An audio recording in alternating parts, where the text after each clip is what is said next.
빌립보서 1장 12절에서 21절까지 말씀 한 절씩 교독합니다. 형제들아, 내가 당한 일이 도리어 복음 전파의 진전이 된 줄을 너희가 알기를 원하노라.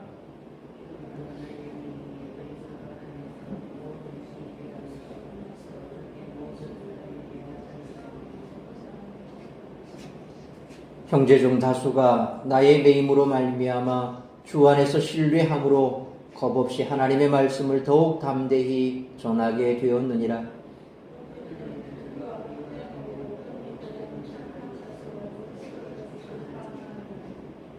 이제는 내가 복음을 변증하기 위하여 세우심을 받은 줄 알고 사랑으로 하나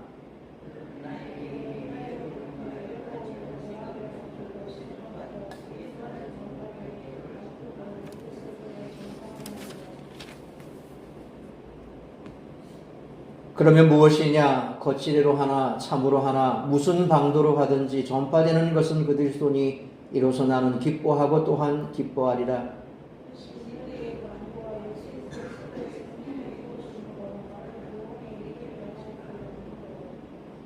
나의 간절한 기대와 소망을 따라 아무 일에든지 부끄러워하지 아니하고 지금도 전과 같이 온전히 담대하여 살든지 죽든지 내 몸에서 그리스도가 존귀하게 되게 하려 하나니 이는 내게 사는 것이 그리스도니 죽는 것도 유익함이라. 아멘. 기도하겠습니다. 거룩하신 아버지 하나님, 은혜와 사랑을 감사합니다. 오늘도 하루 온종일 우리가 삶의 터전에서 땀 흘려 수고하고 또한 우리의 삶에 주어진 삶의 일과들을 잘 감당하고 정한 시간 주님 앞에 나와 예배의 자리에 섰습니다. 말씀 앞에 섰사오니 말씀하시는 주의 음성 듣고 아멘으로 화답하게 하시고 이 말씀 붙들고 또한 살아갈 수 있도록 크시는 종 베풀어 주옵소서. 오늘도 우리 사랑하는 성도들 하루 온종일 우리의 삶 가운데 힘들고 어렵고 지치고 내 마음을 무겁게 했던 모든 것들이 있다면 다 내려놓게 하여 주옵시고 그저 주님의 말씀에 집중할 수 있도록 우리의 마음과 생각을 붙들어 주옵시고 가정마다 다급한 소식 오가지 아니하도록 지켜 보호하여 주시옵소서. 이 모든 말씀 우리 주 예수 그리스도의 이름으로 기도하옵나이다. 아멘.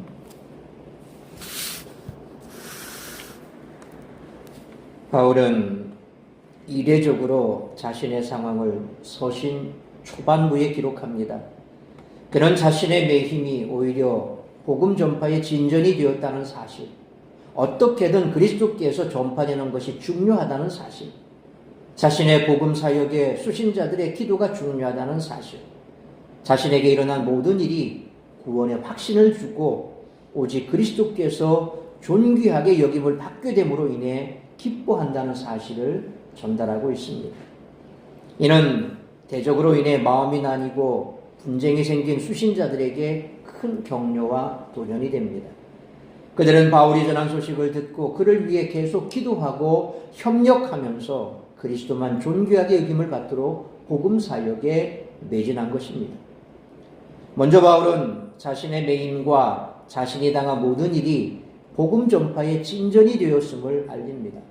그는 자신의 매임이 죄 때문이 아니라 그리스도를 위한 것임을 시위대안과 그 밖의 모든 사람들이 알게 되었고 함께 신앙생활하는 자들 중 다수가 더 담대하게 하나님의 말씀을 전하게 되었음을 알립니다.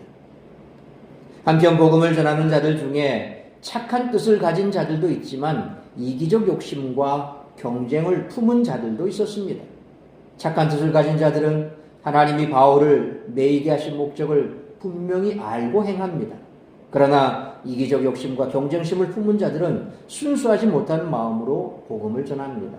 그럼에도 바울의 초점은 오직 그리스도께서 전파되는 것에 있기에 이로 인해 기뻐합니다.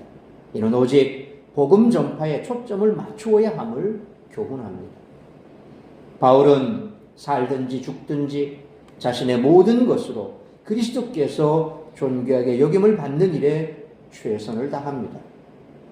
바울의 매김이 복음 전파의 진전이 되고 이를 통해 구원의 확신을 가지게 된 것은 수신자들의 기도를 통한 성령의 도우심이 있었기 때문입니다.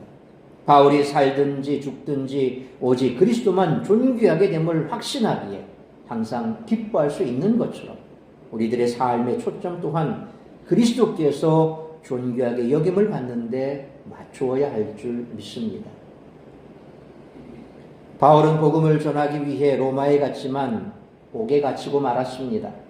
잘못한 일이 없는데도 불구하고 억울한 누명을 쓰고 투옥되었던 것입니다. 이러한 상황을 맞이하면서 크게 낙심하며 하나님을 원망할 수도 있었지만 그는 믿음과 소망을 굳게 지켰고 두려움을 초월한 그의 마음에는 기쁨이 사라지지 않았습니다. 따라서 이와 같은 오늘 본문의 말씀을 통해서 우리들이 깨달아야 할 것은 첫째로 12절로 14절 말씀처럼 메인 상황에서도 복음은 전파된다는 것입니다. 한글 개역 개정 성경에서는 오늘 본문 12절이 형제들아 이렇게 시작이 되지만 헬라어 원어 성경을 보면 기노스케인 데 휘마스 블로마이 그런데 너희가 알기를 원하노라. 사실 우리가 12절 말씀에 보면 마지막 부분에 보면 너희가 알기를 원하노라 이렇게 되어 있죠. 그러니까 이 말이 우리 한글 성경에 보면 맨 마지막에 나와 있으니까 이게 마지막에 있는 건 줄 아는데 실상 헬라어 원어 성경은 이게 제일 앞에 나와 있어요. 조금 전에 말씀드린 것처럼 그런데 너희가 알기를 원하노라. 그러니까 이 말씀이 사실은 이제까지 나와 있던 그 주제와 내용과 다른 어떤 새로운 화제로 내용이 이어진다 하는 의미를 가지고 있죠. 그러니까 우리말로 쓰면 뭐뭐뭐 쭉 해놓고 그런데 이렇게 나가는 거예요. 그런데 이렇게 나가면 앞에 말하고 먼저 다른 내용을 이제 내가 얘기하겠다라는 화제를 바꾸는 그런 의미로 있지요. 바울은 수신자들을 형제들아 그렇게 부르며 친근감을 표현한 후에 자신에게 일어난 일들이 오히려 복음의 진보가 되었다라고 말합니다. 여기에서 내가 당한 일들은 앞에 7절에 그리고 이어질 그리고 13절로 14절에 메인과 복음을 변명하고 확정하기 위해 당했던 모든 일을 가리키고 있습니다. 이러한 일들은 그들이 생각했던 것과 다르게 복음이 더 확장되는 길을 열었다는 것입니다.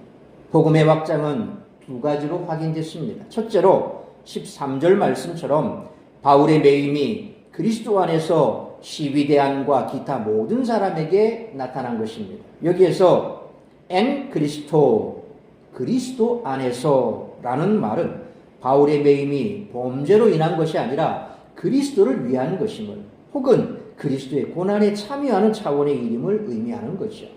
그리고 시위대로 번역된 헬라어 프라이토리오라는 말은 사람이나 장소 모두를 가리킬 수 있기에 논란의 여지가 많지만 이어지는 그 밖의 모든 사람이라는 표현을 볼 때 사람을 가리킬 가능성이 크다는 거죠. 따라서 모든 친위대와 그 외 모든 사람들은 바울의 매임이 그리스도 안에서 이루어진 것임을 알게 되었다고 말할 수 있다는 거죠. 둘째로 14절 말씀처럼 형제 중 다수가 바울의 매임으로 인해 주님을 신뢰하고 하나님의 말씀을 더욱 담대히 말하게 되었다는 것입니다. 여기서 형제는 바울과 함께한 로마의 성도들인데 그들 중 많은 이가 바울의 매임을 보고 그리스도 안에서 확신을 가지게 되었던 것입니다.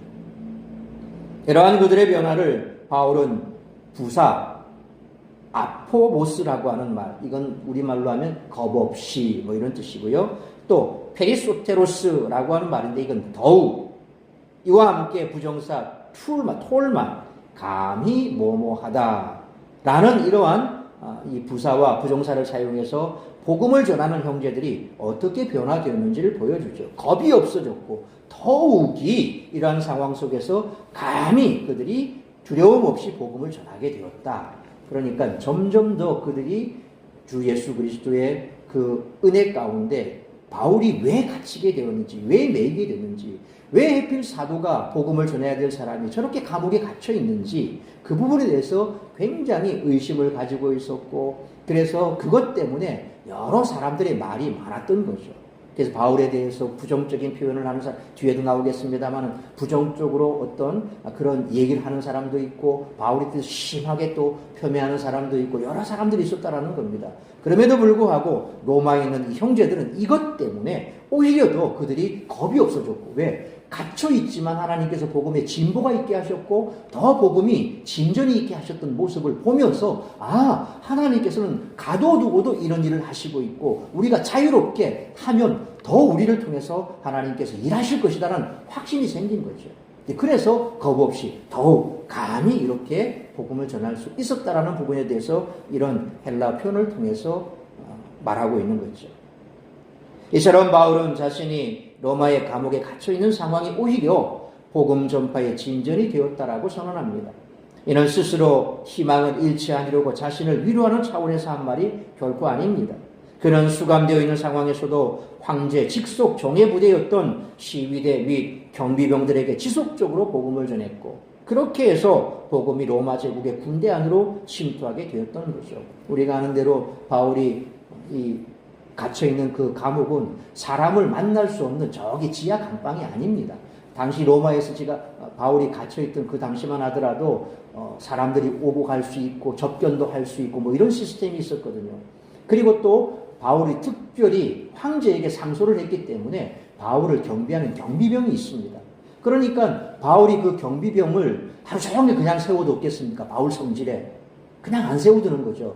자네 혹시 나하고 대화 좀 할 수 있겠나 이렇게 해서 가서 이만하고 저만하고 어떻게 사나 자네 삶은 어떠나 요즘 어떠냐 이렇게 쭉쭉 하면서 핵심은 뭡니까? 예수를 전하는 거예요. 복음을 전하는 거죠. 우리가 사실 복음 전할 때 예수 믿으세요 예수 믿으세요 대놓고 찔러버리면 사실 사람들이 겁을 내요. 옆에 여행을 가더라도 없지 않은 사람 안녕하세요 하나 주고 어떻게 지내세요 저는 누구입니다 어디 사는 누구입니다 요즘 참 힘들죠 저도 참 하는데 힘들어요 그런데 혹시 교회 다니세요 이렇게 해서 접촉점을 찾고 얘기를 한다는 거예요. 근데 바울은 그냥 자기는 감옥에 있고 시간이 많아요. 그러니까 서두를 필요 없어요. 그래서 늘 또 로마 감옥을 지키는 관수들은 그 사람 경비병들은 계속 있는 게 아니라 교대한단 말이에요. 그러니까 오늘 이 사람이 왔다가 시간 되면 퇴근해. 그럼 또 다른 사람이 또 와. 새로운 사람이 또 오죠. 그럼 어때요? 또 복음 또 전해야 돼. 이 사람한테 복음 전해요. 그래서 시간이 지나면서 로대가 자꾸 교대될 때 이 사람이 이 말 듣고 갔다가 좀 얘기 던지고 나면 또 생각할 것 아닙니까? 생각하다 보면 또 이제 와서 다음에 그 사람이 또 와요. 그러면 자네 어떻게 생각하는가? 요즘 어때? 또 얘기하면서 또 돼요. 그러니까 자꾸 얘기하다 보면 어때요? 서서히 그가 바울의 복음에 반응하기 시작하는 거예요. 그렇게 그래서 경비대에 한 사람 한 사람이 예수 믿는 사람이 생길 거고 그리고 그 사이에 또 그 사람이 누군가에게 또 복음을 전하겠죠. 복음은 그래요. 가만히 못 있습니다. 정말 내가 열정에 사로잡히면 입이 근질근질해서 못 있어. 가만히 있으라고 눌러놔도 계속 나가요. 사도행전 보십시오. 박해하면 박해할수록 튀어서 나가요. 마치 팝콘 터듯이 벅벅벅벅 막 터지는 거예요. 그래서 복음이 능력 있고 그래서 그 복음의 능력을 받은 그래서 너희가 권능을 받으면 예루살렘과 유다와 사마리아와 땅끝까지 이게 복음의 확장성이거든요. 그러니까 이 복음이 계속해서 사도 바울이 로마에 갇혀있는 그 가운데서도 계속해서 복음이 계속 번져나가더라 하는 것에 대해서 사람들이 보았던 거죠. 그 상황이 바로 이런 상황 속에서 복음이 계속해서 로마 제국의 군대 안으로 침투하게 된 거죠.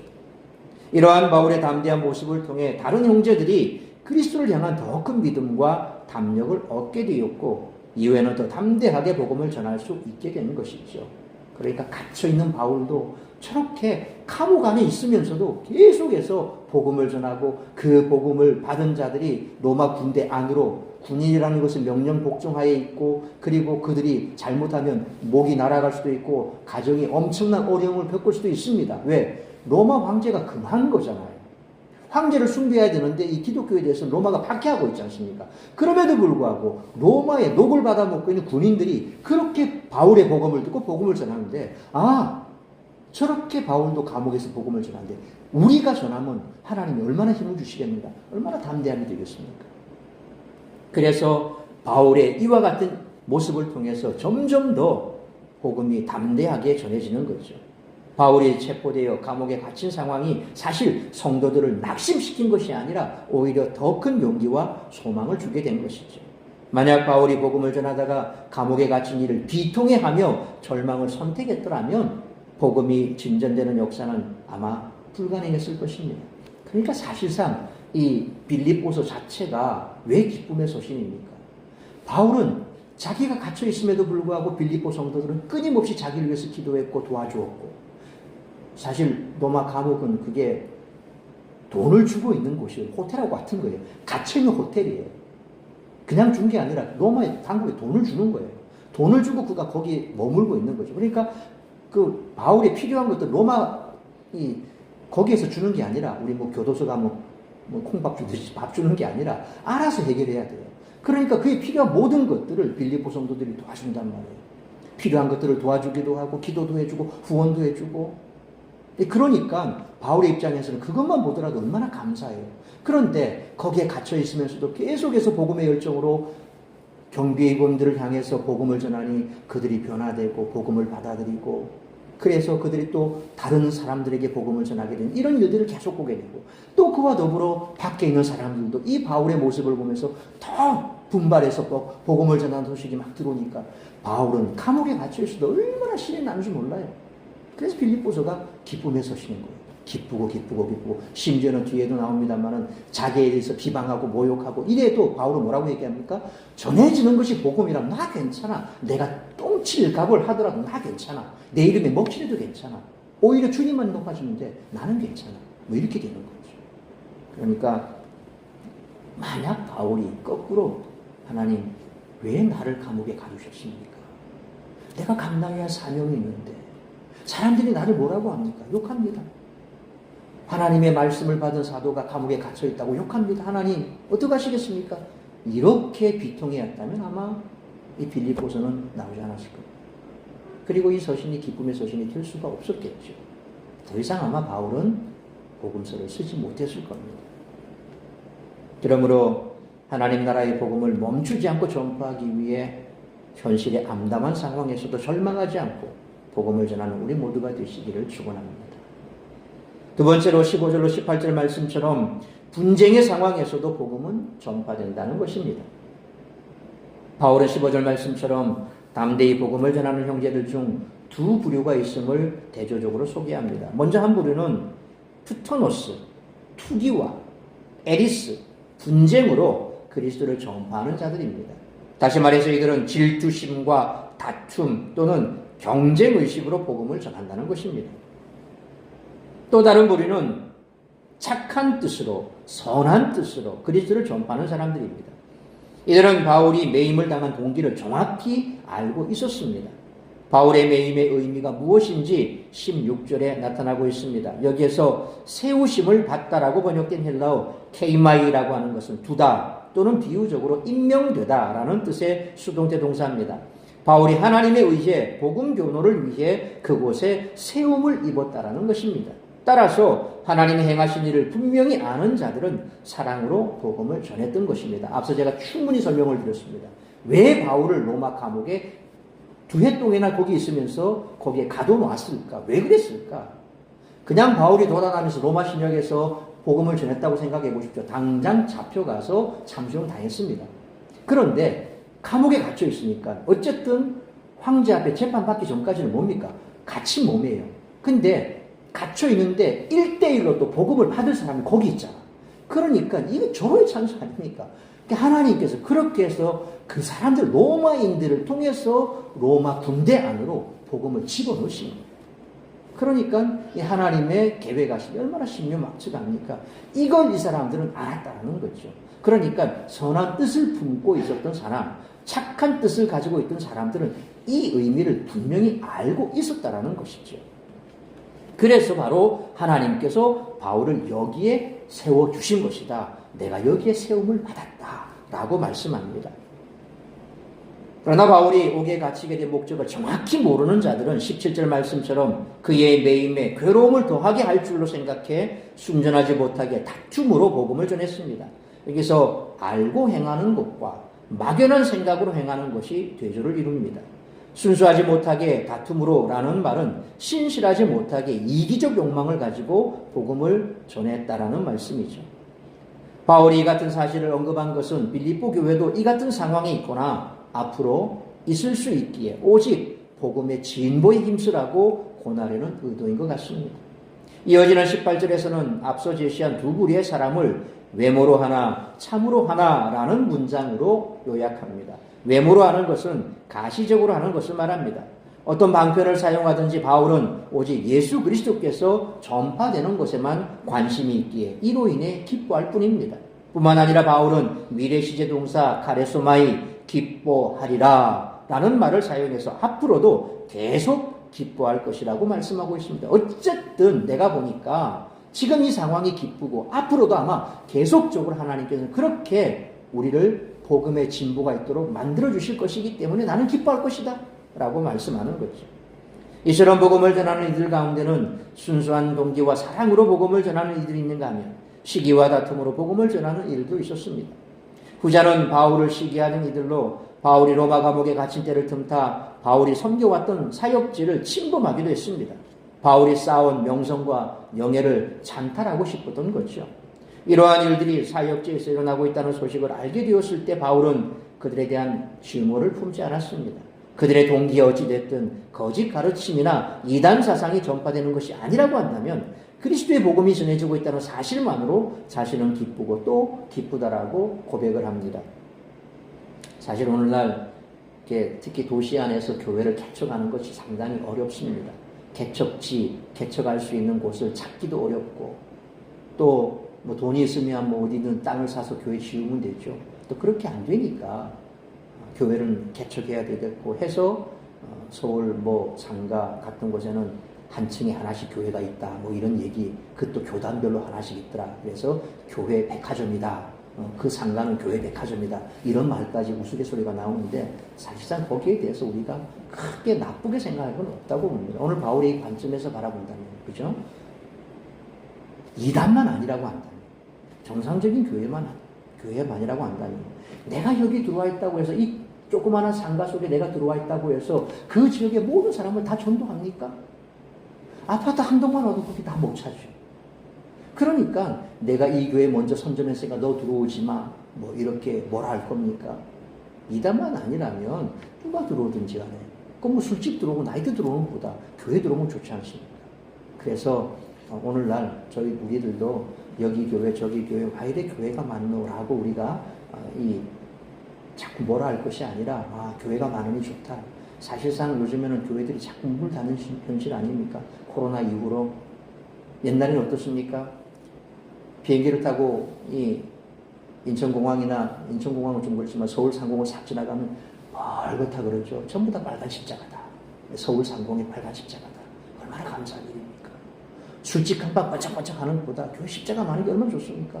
그거 감사할 일이죠. 그래서 한국이 이렇게 된 겁니다. 그러니까 이렇게든 저렇게든 복음이 전파되는 것만, 그러니까 이단이 아니라 정상적인 복음이 전파되는 것만으로도 바울이 기뻐한 것처럼 오늘날 교회가 이곳저곳 자꾸 세워지는 것에 대해서 운영도 안 되는 교회 자꾸 세워서 뭘 할 게 아니라 그런 교회를 위해서 또 기도해야 되고, 우리가 조금 괜찮으면 그런 교회도 도와줄 수 있어야 되고, 이웃 교회도 도와주고 같이 살아야지. 같이 복음을 전해야죠. 나 혼자 독식한다고 다 되는 건 아닙니다. 내가 뭐 이 지역에 전부 다 복음을 내가 다 책임집니까? 책임질 수도 없고 그럴 수도 없습니다. 그러니까 그런 부분에서 오늘날 우리 성도들은 이 말씀에 대해서 열린 마음으로 교회를 향해서 바라봐야 한다고 생각이 듭니다. 그래서 지금까지 바울은 복음을 전하고 교회를 세우고 제자를 양성했던 그런 일련의 사역이 바울 자신의 영광과 유익을 위한 것이 아니었다는 사실을 이 말씀 속에서 우리는 찾을 수가 있고 증명이 되는 거죠. 그는 오직 그리스도의 영광과 복음 전파를 위한 순수한 열정으로 그 일을 감당해온 것입니다. 그러므로 어떤 직분을 맡든 어떤 봉사를 하든 오직 그 모든 것이 그리스도와 그의 복음을 위한 것임을 늘 기억하고 기쁨으로 잘 감당하는 우리 모두가 되시기를 축원합니다. 세 번째로 19절로 21절 말씀처럼 어떠한 상황에서도 구원은 이루어진다는 것입니다. 19절 역시 12절과 마찬가지로 오이다 가르, 아는 고로라는 말로 시작을 합니다. 그래서 19절 말씀에 보면 아는 고로란 말이 어때요? 또 맨 마지막에 나와 있어요. 우리 한글 성경에는. 근데 헬라어 원문에는 가장 앞에 나와 있습니다.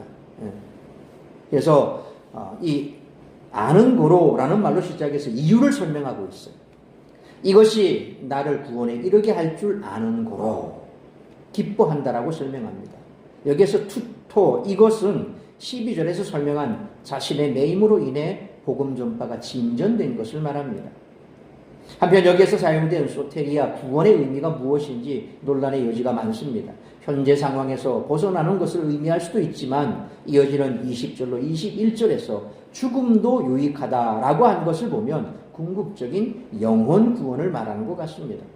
바울이 자신의 구원을 확신할 수 있는 것은 빌립보 성도들의 기도와 성령의 도움이 있었기 때문입니다. 이러한 확신은 20절 상반절 말씀처럼 그의 기대와 소망과 정확히 일치합니다.